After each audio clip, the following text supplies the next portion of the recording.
कांग्रेस नेता और पूर्व सांसद राहुल गांधी को सूरत कोर्ट ने मानहानि मामले में दोषी ठहराया, 2 साल की सजा सुनाई और अब उनकी सजा भी खत्म हो गई। इस सब के बीच पूर्व केंद्रीय मंत्री और कांग्रेस की सांसद रेणुका चौधरी ने प्रधानमंत्री नरेंद्र मोदी के खिलाफ मानहानि का मामला दर्ज करने की बात कही। रेणुका चौधरी ने अपने ट्विटर हैंडल पर पीएम मोदी के संसद में एक दिए गए भाषण का वीडियो ट्वीट किया। दरअसल ये वीडियो 2018 में संसद सत्र के दौरान दिया गया था, जब प्रधानमंत्री मोदी संसद को संबोधित कर रहे थे। राहुल गांधी के खिलाफ मानहानि का मुकदमा 4 साल से सूरत कोर्ट में चल रहा था। 2019 में राहुल गांधी ने कर्नाटक के कोलार की चुनावी रैली में बयान दिया। गुजरात के बीजेपी के नेता और विधायक ने राहुल गांधी के बयान के खिलाफ केस किया। केस मानहानि का था और सूरत कोर्ट में ये केस चला। इसके बाद कोर्ट ने राहुल गांधी को 2 साल की सजा सुनाई। अब राहुल गांधी की सजा भी चली गई है, लेकिन अब सवाल इस बात को लेकर है कि क्या सियासी बयानबाजी पर इस तरह की सजा वाजिब है।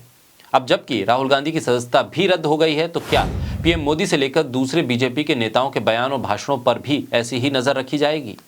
आपराधिक सजा हो तो एक बात है, लेकिन सिर्फ बयानबाजी पर इतनी बड़ी सजा और सजा का जाना, क्या इसको सही नजरिए से देखा जाए या फिर इस पर बदलाव की जरूरत है?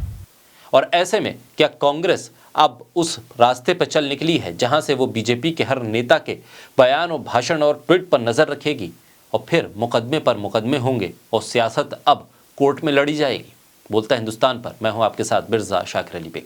कांग्रेस नेता और पूर्व सांसद राहुल गांधी को सूरत कोर्ट ने मानहानि मामले में दोषी ठहराया, 2 साल की सजा सुनाई और अब उनकी सजा भी खत्म हो गई। इस सब के बीच पूर्व केंद्रीय मंत्री और कांग्रेस की सांसद रेणुका चौधरी ने प्रधानमंत्री नरेंद्र मोदी के खिलाफ मानहानि का मामला दर्ज करने की बात कही। रेणुका चौधरी ने अपने ट्विटर हैंडल पर पीएम मोदी के संसद में एक दिए गए भाषण का वीडियो ट्वीट किया। दरअसल ये वीडियो 2018 में संसद सत्र के दौरान दिया गया था, जब प्रधानमंत्री मोदी संसद को संबोधित कर रहे थे और तब सभापति ने कांग्रेस सांसद को शांत रहने के लिए कहा था। इस दौरान प्रधानमंत्री मोदी ने कहा था, सभापति जी आप रेणुका चौधरी जी को मत रोकिए, रामायण सीरियल के बाद ऐसी हंसी सुनने का आज मौका मिला है।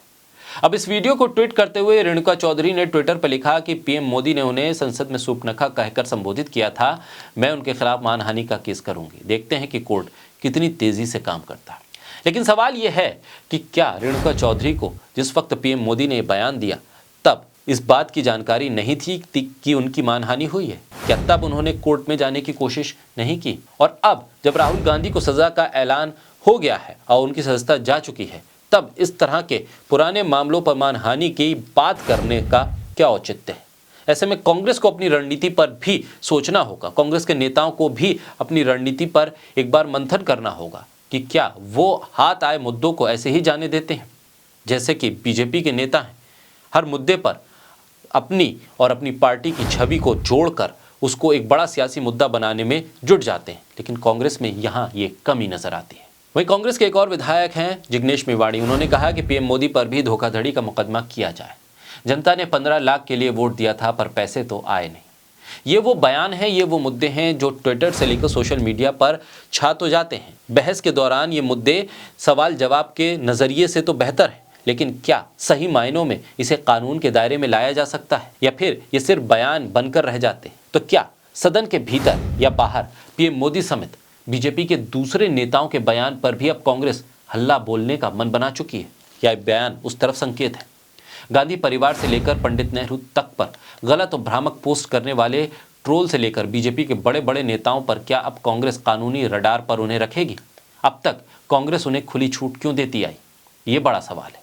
भारत के संविधान के तहत भारत के हर नागरिक को अभिव्यक्ति की स्वतंत्रता मिली है, लेकिन इसका मतलब ये नहीं है कि आपको किसी के भी अपमान की इजाजत मिल गई हो।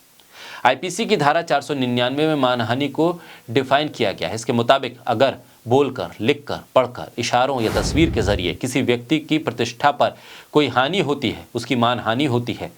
इसके अलावा अगर कोई व्यक्ति जानबूझकर, बोलकर, लिखकर, पढ़कर, इशारों से, तस्वीर से या वीडियो के जरिए किसी व्यक्ति की प्रतिष्ठा, मान मर्यादा को हानि पहुंचाता है तो वह मानहानि के दायरे में आता है।